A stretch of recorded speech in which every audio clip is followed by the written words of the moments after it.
Tai aš nežinau, jos praktiškai išpučia dirbtinai, man atrodo. Nėra problemų didelių, nei Lietuvoje Lenkams, nei Lenkijoje lietuviams. Reikia tiesiog mažiau pūsti burbulą. Suprantat, kada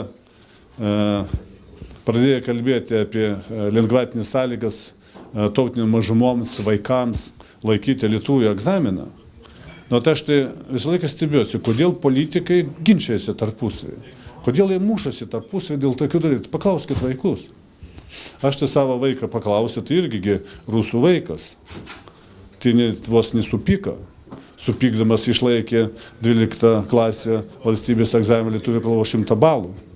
O visa kita, pase, kokias raidės, gatvėse, čia tikrai mane nedomina. Aš visiškai nekompleksuoju, kad mane pase įrašyta lietuviškomis raidėmis. Jokių problemų man nėra.